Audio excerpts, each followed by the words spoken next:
Good afternoon, ladies and gentlemen, dear friends.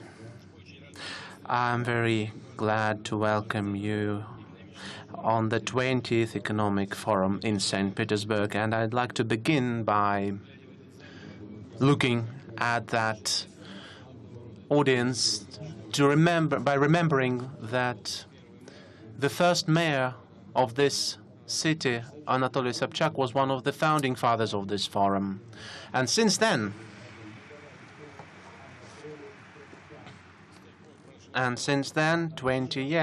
more than 20 years have passed. The forum began as sort of a regional forum, although then we organized it with the help of the city administration, city authorities. But now the forum has turned into an important platform where we can meet, discuss the problems and exchange opinions. First of all, I'd like to thank the heads of the international organizations and leaders of the states, as well as authoritative politicians and business leaders who responded to our invitation and came here. The St. Petersburg Forum is a traditional platform of discussion of strategic issues and problems. The conversation of this kind is very important today when the world is undergoing serious transformation and deep changes are rooted in all the areas of life. I'd like to use this rostrum to share my ideas on Russia in the changing world. I'd like to begin with the systemic problems which global economy is facing, and almost all the countries. After the crisis of 2008 and 2009, we have managed partially to level up our financial balances and limit, although not overcome, the debt growth and make money flows more transparent and manageable. However, structural problems accumulated in the global economy still remain. To relaunch the growth is not yet an achievement. By the way, the economic uncertainty and the depletion of the former sources of growth are the root causes of the current geopolitical tensions, and there is a risk that the tensions can be going up and even provoked artificially. So it is in our common interest to find a constructive way out of this situation. The leading countries of the world are looking for the sources of growth in capitalizing the huge technological potential which exists already and continues to be formed or developed. Most of all, they are looking for that in the digital and industrial technologies, robot construction, energy, biotechnologies and medicine, and in other areas. The discoveries in these areas can lead us to a real technological revolution, to an outburst of labor efficiency. It is already happening, and it will inevitably happen. I'm speaking about the restructurization of the whole areas and industries. Many industries and assets will be devalued, and the demand on jobs, professions, and competencies will change, and the competition will be aggravated on the traditional and the developing markets, or emerging markets. We are witnessing today the attempts to monopolize the benefits from the technologies of the new generation. And this, I believe, leads to creation of closed regulatory areas with barriers of the technology flows into the other regions of the world, with strict control over the cooperation chains in order to gain the maximum technological advantage. We have been in discussions with my colleagues, and some of them say that it is possible, but I think that this forecast is not possible. Technologies may be sustained for some time, but they cannot be limited into a closed space, even if it is a huge geographical area. The attempts I've been speaking about could lead to the fact that the fundamental sciences, which are now open for exchange of knowledge and information and for joint projects, could be closed up, with dividing barriers growing. Still, the scale of technological and economic tasks, as well as the objective situation today,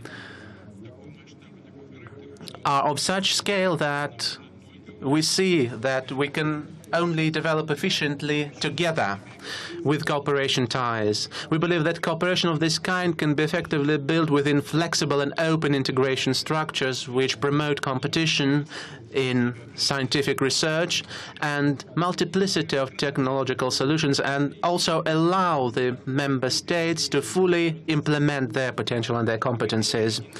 In 2011, together with Belarus and Kazakhstan, and based on the close network of cooperation links which we inherited from the Soviet Union, we formed the single customs space. Then we created the Eurasian Economic Union.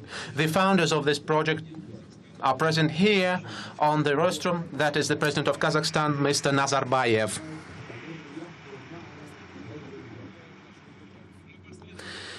We are deepening our integration. We are lifting barriers which stand in the way of developing trade, investments, technologies, and workforce movements.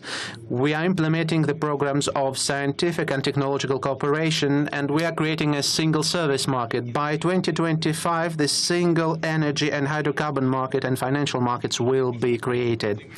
We see a huge future in interaction of Eurasian Economic Union with other countries and integration organizations. By the way, the desire to create the free trade area with the Eurasian Economic Union has been expressed by about 40 states and international organizations. We believe, with our partners, that the Eurasian Economic Union might become one of the centers of a broader integration contour. Within this contour, we will be able to solve large technological tasks, motivate and involve new participants into the technological development process. Recently in Astana, we discussed this, and we believe and propose to create a greater Eurasian partnership with the participation of the Eurasian Economic Union and those countries with which we have close relations already: China, India, Pakistan, Iran, and our CIS partners,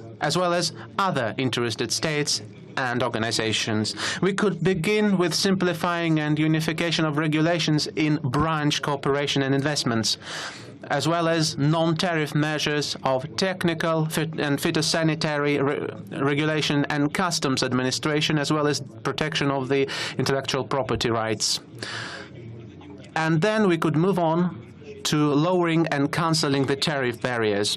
We could be based on a whole network of bilateral and multilateral trade agreements with the different depth, speed and level of interaction, with different openness of markets depending on the readiness of this or that national economy to such cooperation.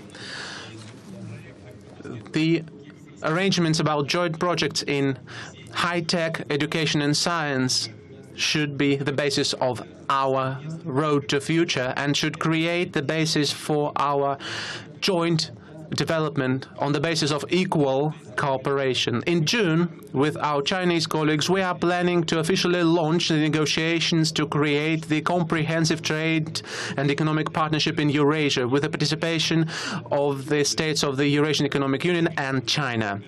I expect this to become one of the first steps of creating the greater Eurasian partnership, and we will come back to discussing this large-scale project at the Eastern Economic Summit, which will be held at the end of September in Vladivostok, and I would like to use this occasion to invite all of you there.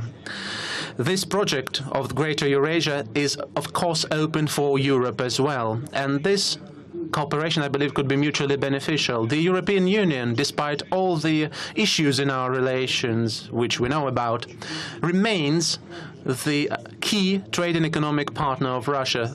It is our closest neighbor. And, of course, we do care about what is happening in our neighboring European states and our neighboring European economy.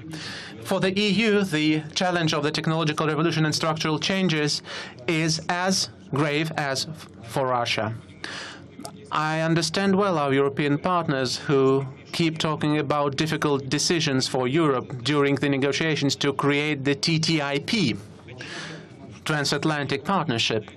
It is evident that Europe has huge potential, and focus on one regional organization narrows its opportunities. In this situation, it would be difficult to keep the balance and have the space for maneuver, which would be beneficial for Europe. As my recent meetings with the representatives of German and French business circles showed, the European business wants and is ready to cooperate with our country. The politicians must agree to that and show wisdom, manifest wisdom and foresight. We should return confidence to Russian-European relations and revive or resume the level of our cooperation. We remember how it all started. Russia did not initiate the current downfall of relations and current issues. Russia did not impose sanctions first. All our actions were and remain only reciprocal.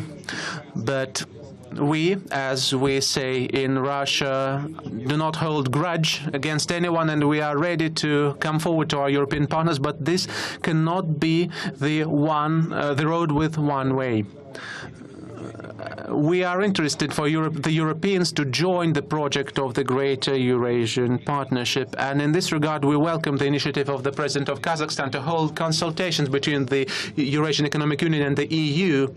And yesterday we discussed this issue at my meeting with the President of the European Commission. Besides, as the first step, we might resume the technical dialogue between our experts on a broad range of matters, like trade, investments, technical regulation, customs administration. Thus, we would be able to develop the basis for further cooperation. And of course, we believe it important to continue cooperation on large-scale scientific projects like the laser on free electrons and the thermal reactor ETAP, and a number of others, which will allow us to be more competitive both in Europe and in Russia. It is enough to say that in 2015, Russia invested €1,200,000,000 in the joint high-tech projects with Europe. Distinguished colleagues, while developing the strategy of the economic development of Russia, we are taking account into the global trends, and we are aimed at using the global technological shifts and the formation of new markets, as well as the opportunities for integration and cooperation for our own development. Russia was able to solve the most topical problems in its economy, and in near future we expect to have the resumption of our growth. We have maintained the reserves, we have limited the outflow of capital, and it is five-fold lower than at the first quarter of 2015. The inflation also goes down. If we take the last period month by month, then we see that, for example, between 2014 and 2015, the figure of inflation was almost double as of now between 2015 and 2016. I believe that the inflation level of 4 and 5% is achievable in mid-term. Besides, we must lower the budget deficit and the dependence of the budget on the hydrocarbons and other raw materials. Includingly, in the next 5 or 7 years, we must at least move down the oil and gas deficit by twofold. I'm confident that the government and the Central Bank of Russia will continue their responsible work on ensuring macroeconomic stability. We are aimed at achieving the 4% of growth of economy per year. I remember what we said last years, of course. Now the figures are more modest. These are not as high goals as we set a few years ago. But the situation, I repeat, has changed not only for Russia, but for all the global economy. The current slowdown is the global trend. A very important factor which determines the competitiveness of economy and the dynamics of markets, as well as the GDP growth and increase in the real salaries, is the labor efficiency. We must achieve the labor efficiency growth on large and middle enterprises in industry, construction, transport and agriculture. The growth should be no less than 5% per year. It seems to be a very difficult task if we look at the situation today, but still, the examples of many enterprises and whole industries, such as air industry, chemical industry, pharmaceuticals, agriculture, show that this figure, this task, is very real and achievable. We will calibrate our legislation and tax regulators as well as technical standards so that the companies would be interested in raising labor efficiency and implementing labor and energy saving technologies. And the enterprises which are ready and want to solve such tasks should receive broad access to financial resources, including through development institutions such as the Vneshekonom Bank and the Industry Development Fund. The growth of labor efficiency will lead to the downfall of non-efficient labor, which means that we'll have to raise the flexibility of labor market and to propose new opportunities to people. We will be able to solve this task, first of all, by creating new jobs in SMEs. The number of employees, which is very important. The number of employees in SMEs must grow from the current 18 million people by at least 1.4 million people by 2020 and by more than 3 million by 2025.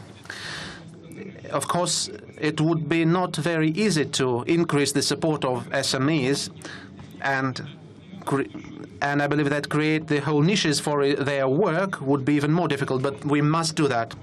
We've made an important step in this direction. We've received first results. For example, the volume of orders for SMEs from large companies with the public participation, state participation, has increased. As of year-end, which I believe is the success of the government, as of year-end, the large companies will place 1 trillion ruble orders for SMEs, which is the growth of more than 9-fold. Another niche for SMEs is the high-tech area. We must create the conditions for those small companies which are implementing startups and enter the market with breakthrough products. And of course, a very good niche is service and household services. In order to create a comfortable and favorable life conditions for people in cities, towns and villages. This June, the Cooperation on the Development of Small and Middle Business launches the free e-service, which is called Business Navigator, which will have the information on in what region there are promising platforms to open one's own business, which products and services are in demand, and which financial and property support an entrepreneur can get. The government has already begun the work to assist the export. We have created the Russian Export Center, but we must move forward basing on the available results. We must develop the system of support of export-oriented companies. It must cover all the cycle from R&D and pre-export financing to the assistance in certification, marketing and service maintenance, as well as the companies entering to the external markets. I'll add that our import substitution programs are aimed at creating the world competitive products. And in this regard, I'd like to highlight the import substitution is an important stage for increasing the non-resource export and to building our companies into the global manufacturing and technological alliances, and not just on the second pass on the background, but as the strong and efficient partners. Ladies and gentlemen, we'll continue further liberalization and improvement of the business climate. I know that it has been talked a lot about at the forum yesterday and today, and we are going to solve the systematic problems We are speaking about raising transparency, leveling up the relations of state and business. The relations must be built on the understanding of the mutual responsibility and the full compliance with law, on the respect of the interests of state and society and the unconditioned value of the private property.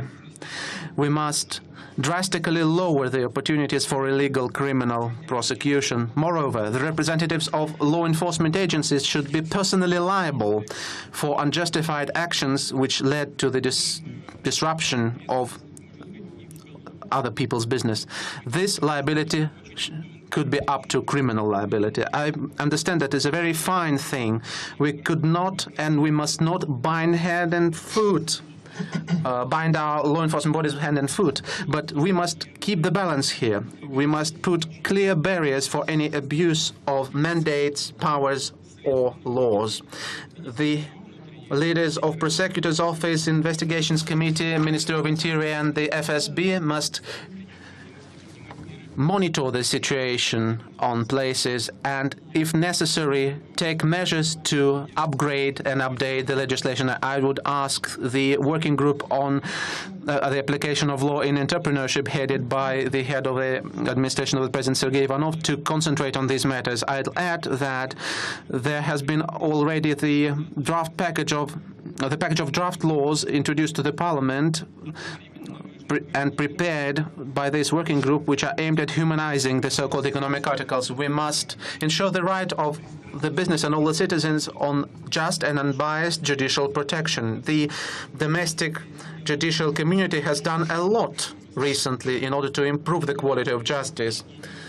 The positive role in the application of law was played by the Union of Supreme and the Arbitration Courts. I believe that we must move forward in raising the responsibility of the judges and ensuring the better transparency of court proceedings. An important role in creating favorable conditions for business lays within the regions. This morning, I don't know whether it was I know that it was discussed on the platforms of this forum. This morning, the results of the annual national rating of investment climate were announced, and I congratulate the winners. That is the Republic of Tatarstan, Belgorod and Kaluga regions, and I'd also note the significant progress of the Tula, Vladimir, Tyumen, Kirov, Lipetsk, and Orlov regions, as well as the city of Moscow in this regard. But I'd like to draw your attention to one thing. The results show that we have the core of leaders which are traditionally high in the ratings. And there is a question, where are the rest?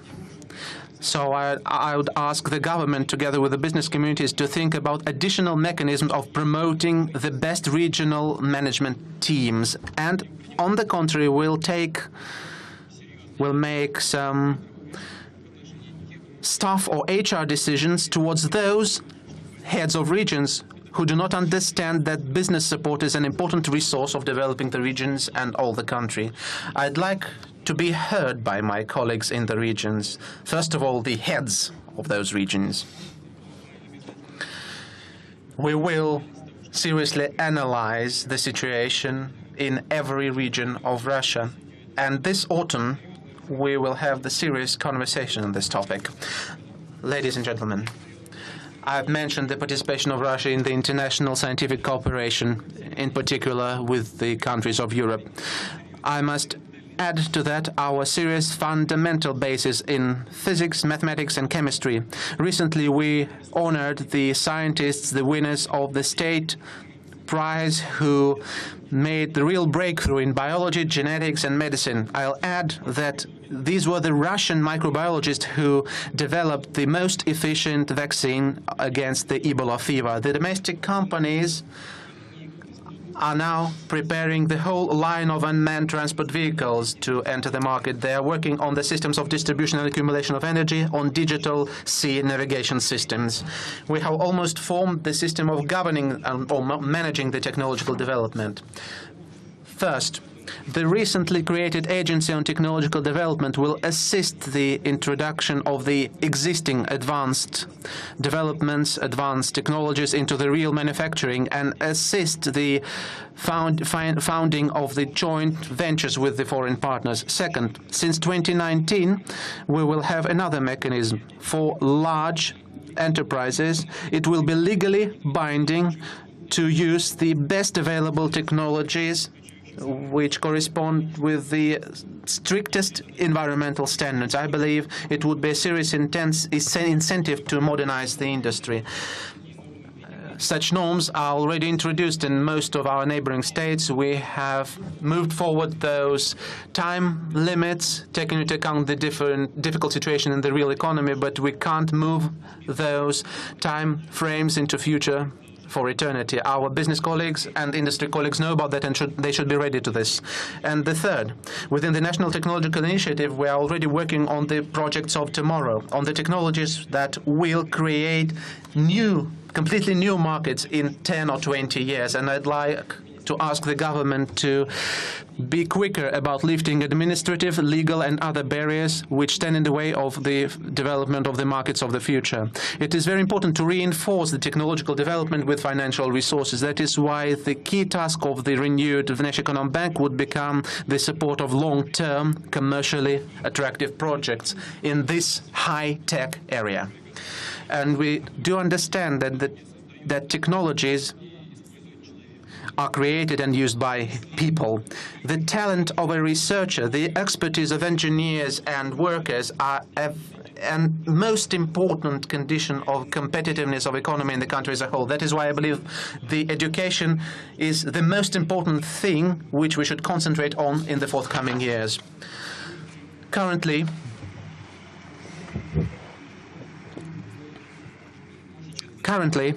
we are witnessing the real revival of the interest within our young people to designing and engineering professions and natural sciences. By the way, Russia is already the leading country in the world in number of students who study the design and engineering professions. It is very important that at the same time the quality of staff training is improving and the links of universities and colleges with the real economy are reinforced, both with state and private sectors, which means higher demand for experts. We will continue to upgrade the material base of educational institutions. We will continue to implement the teacher training programs. And of course, together with the employers, we will modernize the very content of higher and vocational education, basing on the modern, renewed, updated professional standards. We will also actively use the experience received in our mutual work with the World Skills International Movement. Beginning with secondary and supplementary education, we will create the conditions for children in all the regions of the country to be able to implement technical and scientific projects, and that the children would get used to team and creative work since childhood. These are the skills which any expert in any sphere needs today. Ladies and gentlemen, it is understandable that the new model of growth needs new approaches to managing the development, and here we are basing on the project principle. In the near future, we'll create the Presidential Council on Strategic Development and Priority Projects, and your humble servant will head this council, whereas the panel of the council would be headed by the chairman of the government of the Russian Federation, Dmitry Medvedev. The council will deal with the key projects aimed at structural changes in economy and social area and at increasing the growth rates, including the projects mentioned by me today, raising the labor efficiency, business climate, and assistance to small and middle business, as well as export support and a number of other projects. These projects go through, that is, they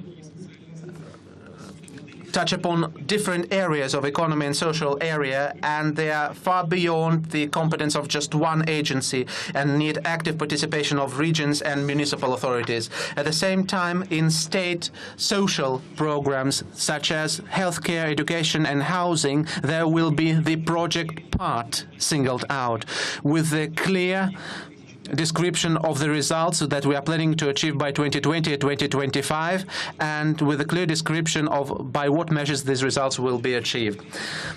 By the middle of the next decade, distinguished friends, the world will change completely.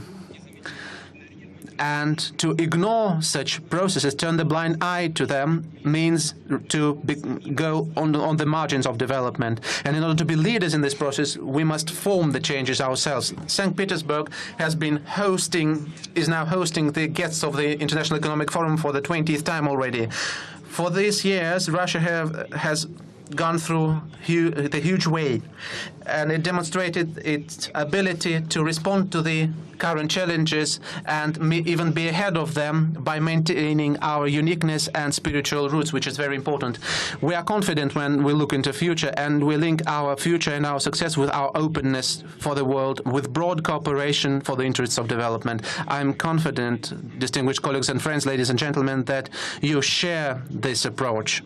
And of course, we highly evaluate it, and we invite you to have our joint work. Thank you for your attention.